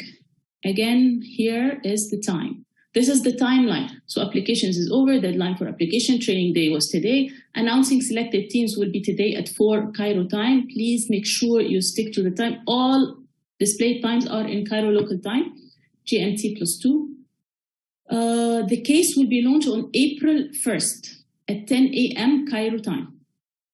This is the time where we will launch the case, and you will have a video from the company explaining a lot about it. The submissions will be 24 hours after that. So It's Sunday, April 2nd, from 10 to 12. So we're giving a buffer of 2 hours for technical problems or anything. It's a 24-hour competition. So that's the case launch time and the submission time. Those are the most important times. And then on April 4th, this is the first judging panel. So after the submission, you will get an email. You will get an email with your time slot, the exact time slot between 1 and 4. But we urge you to be there from 1 to 4. So if a team member drops out or anything, you'll be there. If any team has a problem, you can join before or after. So you should be there from 1 to 4. Yet we will let you know the exact timing. And then same day we will announce the runners up. The second day will be the judging. The runners up will join the final judging panel. So that's the next day. And we will be announcing it late at night. And then the judging panel is the next day. Again, it's from 1 to 4. If you have any problems from 1 to 4, we try to accommodate as much as we can the timings, because we have people from the east and people from the west. So we try to have it midday for us, so it's like it matches with everyone. If you have preferred time, please let us know in the email, and we will try to accommodate that. And then the next day on April 6th, we announce the winners. Ahmed, my colleague, I would ask Ahmed, please, to unmute yourself and let me know if there's any questions I have not answered, or if you have anything you want to share with the team. Do each team member have to be present on the... Yes, must. All team members must be present, and they must present. Yes, please. If you have any problems, let us know. So if emergencies come up, we will have to solve it. But yes, all members must be there. What is the file type? It's there. Again, it says it's a PDF or PowerPoint presentation. So in Dig Deeper, you will find that. I have to present. Yes. Will the panel be conducted online? Yes, everything is online because we have international students from all over the world. Some of the team members have classes now. Will this affect the team selection? For as long as at least one of the team members are attending.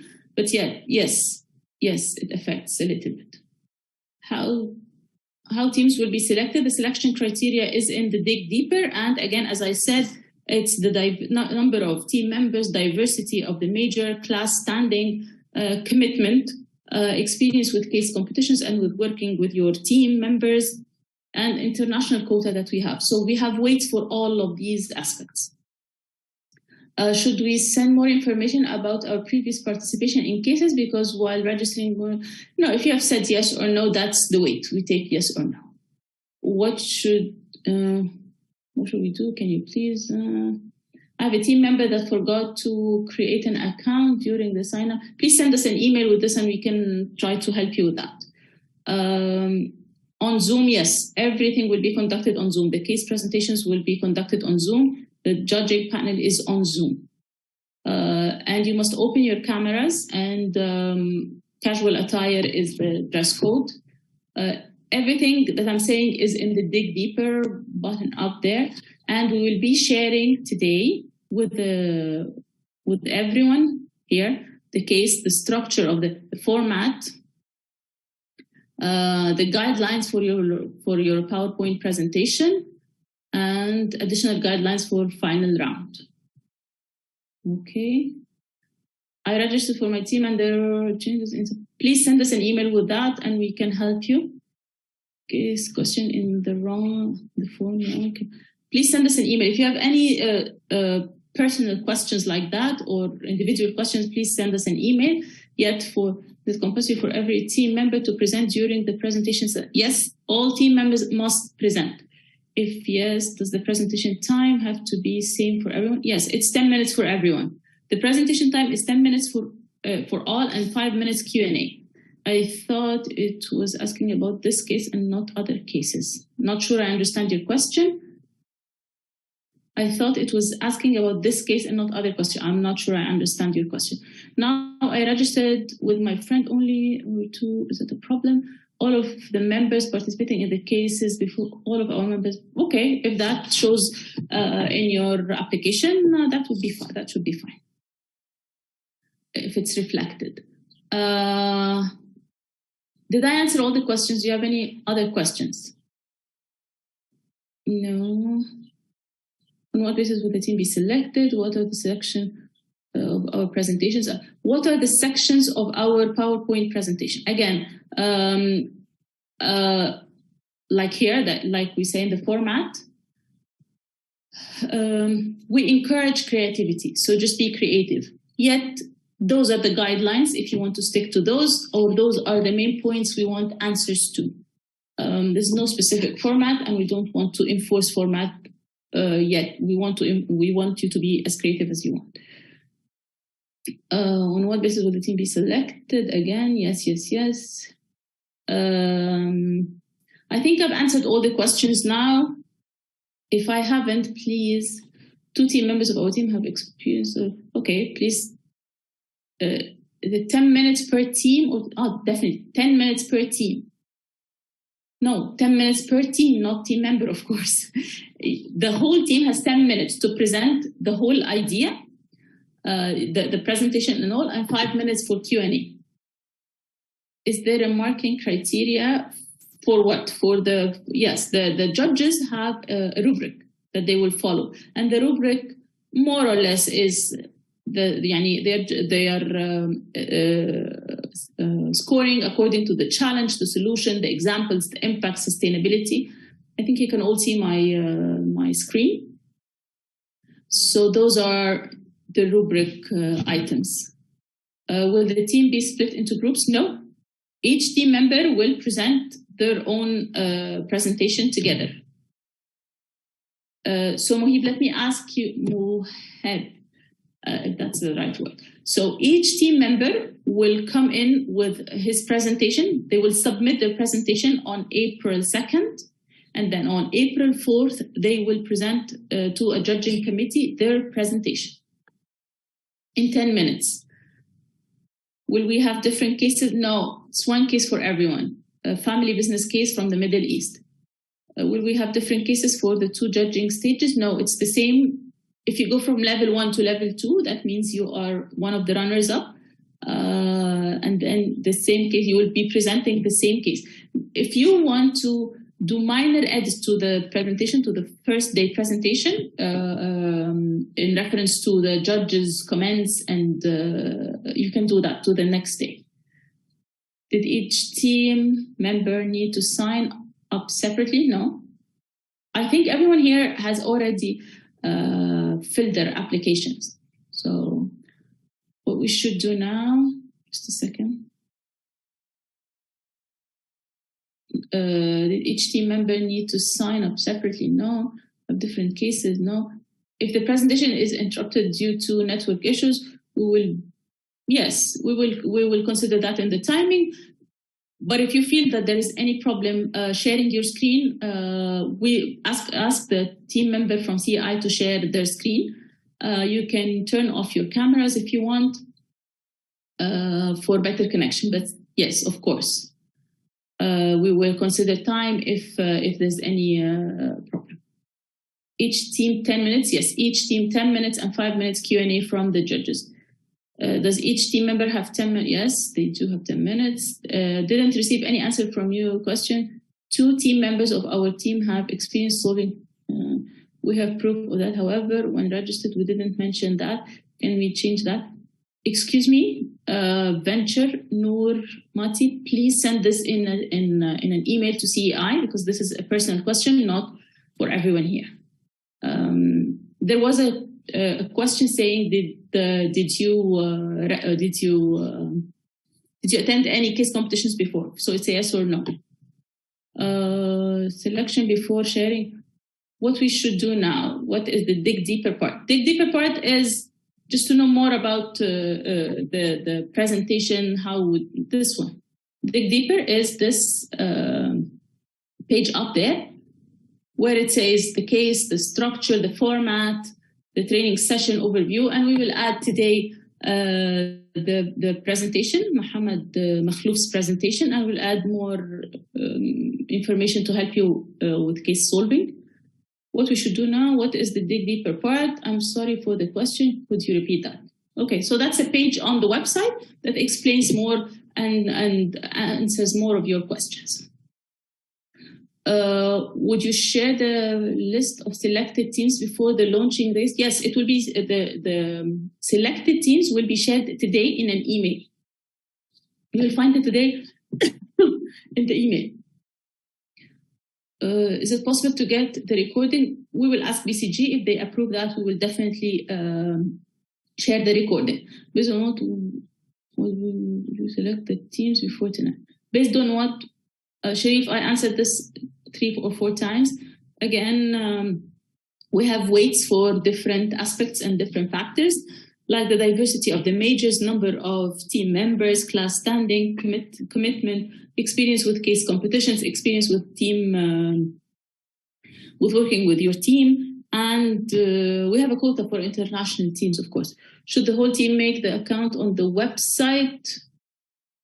Because one of my team members did not sign. Please send this in an email. But yet again, the applications are already filtered, and you have filtered before. So if you have a question, please send it again. Based on what will you select the teams before tonight? We answered that. List of selected teams. Okay. Would you make team selections before sharing the case? Of course, yes. Today, 10 minutes for each team. Does each team member have 10 minutes? It's 10 minutes per team. Didn't receive an answer from you, okay. When will we get the case? When will we get the case? Again, it's here. Go to home, timeline. So again, in home, there's a button that says crack the case. On April 1st at 10 a.m. Cairo time, you can press crack the case and you will find everything that you need to know. This is the background of the competition, the objectives, the concept, and the social media exposure, disclaimer and case information, structure, eligibility, and the prize. Looking forward to see who will get the prize. We will be having 2 to 3 teams getting the prize according to the solutions. It's not one team, it's 2 to 3 teams. And a disclaimer in case you get the prize and you're one of the winners. And then the competition timeline. Yes, if you don't have any questions, please, you can excuse yourself, of course. Competition timeline. So here's everything you need to know. When will the case be cracked? April 1st at 10. The submissions, the first judging panel, announcing the winners, announcing the runners-up, and then the judging panel. When will we present the first one? You will present the first one if you are one of the selected teams on April 1st. First judging panel on April 4th. I'm sorry. The launch is April 1st, launch of the case. You work on it till the 2nd of April. And you submit your presentation. The first judging panel will be April 4th. I think we covered everything. If you have any other questions, please email us on cei@aucegypt.edu. And until then, best of luck. I hope you all get selected. I wish we can do that. Okay. If you have any problems with the exact timing of your presentation, in case you're selected, please let us know in an email so we can shift it to the very beginning or at the end to consider time for everyone. Thank you so much, everyone. Any other questions? I'll be there for another 5 minutes. If you don't have any questions, you can leave the room. If you have, I'm waiting. Thank you. Ramadan Kareem for everyone celebrating Ramadan.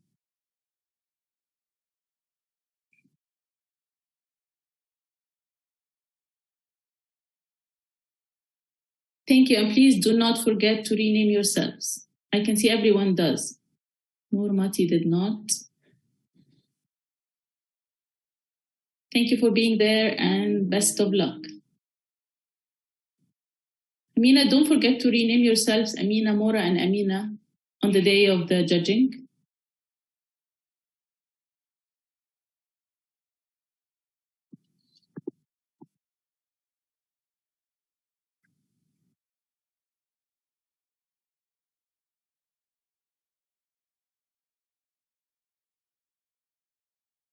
No, there's no other meetings tonight. Thank you.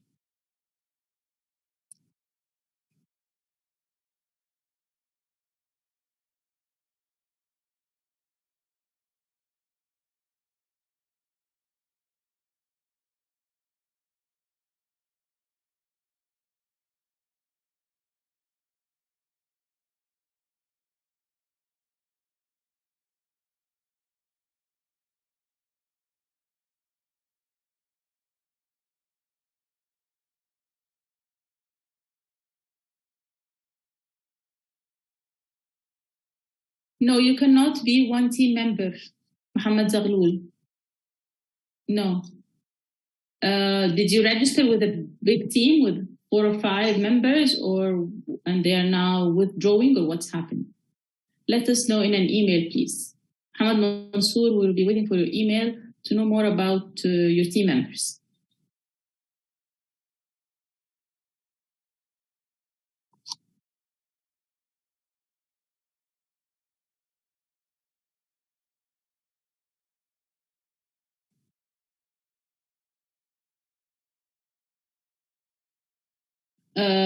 Farshid Rahim, will there be a selection based on the case solution submission? Or every team submitting their solution will be presenting? No, not every team. Today, we are selecting the teams that are going to the first judging panel. And then there's another, according to their presentations, some teams will go to round 2. That's it. Yes, but for today, it's not based on the case solution. You don't have the cases yet. The accepted teams be notified? No, everyone will be notified, the accepted and non-accepted teams.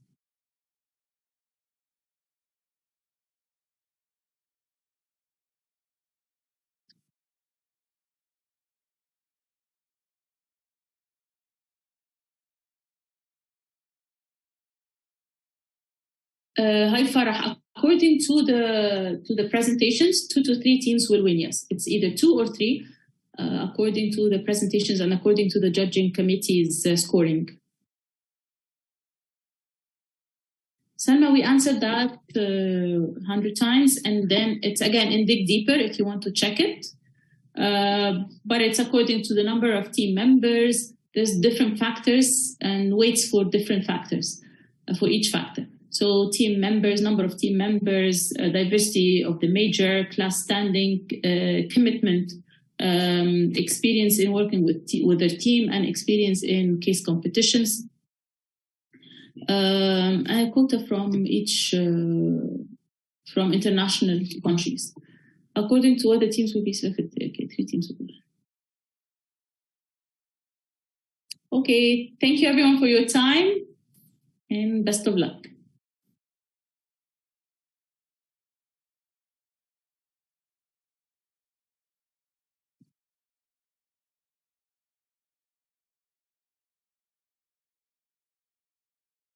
Recording stopped.